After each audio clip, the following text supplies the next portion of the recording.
Oke, baik. Nama saya Aira Anjas Maulana dari NPM 2107210001. Saya akan menjelaskan apa itu yang dimaksud dengan tauhid. Dinamakan ilmu tauhid karena pokok pembahasannya yang paling penting adalah menetapkan keesaan atau wahidah Allah Subhanahu wa taala dalam zatnya, dalam menerima peribadatan dari makhluknya, dan meyakini bahwa dialah tempat kembali satu-satunya tujuan. Keyakinan tauhid inilah yang menjadi tujuan utama bagi kebangkitan Nabi Muhammad SAW. Menurut bahasa, kata tauhid berasal dari bahasa Arab yang terbentuk masdar atau infinitif dari kata wahada yang artinya al-itiqadu biwadaniyatillah atau keyakinan atas keesaan Allah. Sedangkan pengertian secara istilah, tauhid ialah meyakini bahwa Allah Subhanahu wa taala itu esa dan tidak ada sekutu baginya.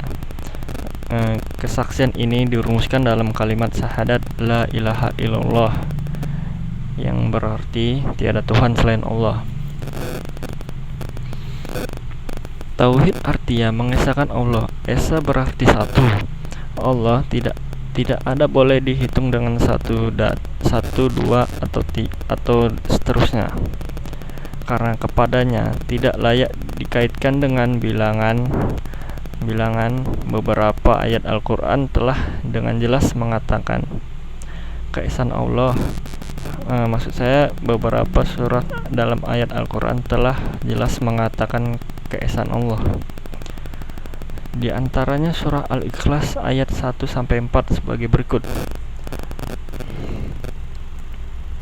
Qul huwallahu ahad, Allahus samad, lam yalid wa lam yulad wa lam yakul lahu kufuwan ahad. Artinya, dialah Allah yang Maha Esa. Dialah Allah yang Maha Esa. Allah adalah Tuhan yang bergantung kepadanya segala sesuatu dan tiada beranak dan tiada pula diperanakan, dalam tidak ada seorang pun yang setara dengan Dia. Dari ayat di atas dapat ditangkap penjelasan bahwa Allah itu Maha Esa. Keesaan Allah Subhanahu wa taala itu menurut M. Quraisy Syihab mencakup keesaan zat, keesaan sifat, keesaan perbuatan, serta keesaan dalam peribadatan. Dalam beribadah kepadanya. Keesaan zat yang mengandung pengertian bahwa seorang harus percaya bahwa Allah Subhanahu wa taala tidak terdiri dari unsur-unsur atau bagian-bagian, karena bila zat yang maha kuasa itu terdiri dari dua unsur atau lebih, betapapun kecilnya unsur atau bagian itu, maka ini berarti dia membutuhkan unsur atau bagian itu, atau dengan kata lain, unsur atau bagian ini merupakan syarat bagi wujudnya.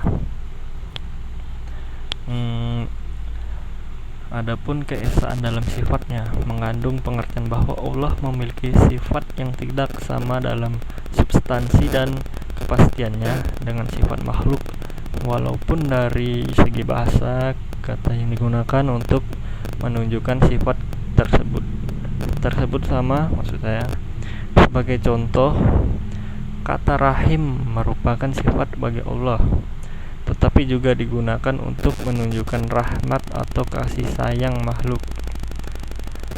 Namun substansi dan kapasitas rahmat dan kasih sayang Allah berbeda dengan rahmat makhluknya. Allah esa dalam sifatnya, sehingga tidak ada yang menyamai substansi dan kapasitas tersebut. Keresahan dalam perbuatannya mengandung arti bahwa segala sesuatu yang berada di alam raya ini, baik sistem kerjanya maupun sebab dan wujudnya, semuanya adalah hasil perbuatan Allah semata. Sedangkan keesaan dalam beribadah merupakan perwujudan dari ketiga keesaan di atas yang telah saya jelaskan. terdapat dalam Quran surah Al-An'am ayat ke-6 surah ke-162. Katakanlah, sesungguhnya salatku, ibadahku, hidup dan matiku semuanya karena Allah. Maksud saya semuanya karena Allah, pemeliharaan seluruh alam. Dari sini dapat disimpulkan bahwa segala bentuk peribadatan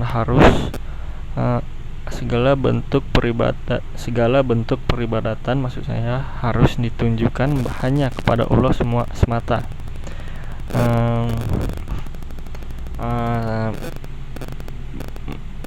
Begitu saja penjelasan saya mengenai tauhid. Apa ini tauhid? Saya rasa cukup. Wabillahi taufiq wal hidayah. Wassalamualaikum warahmatullahi wabarakatuh.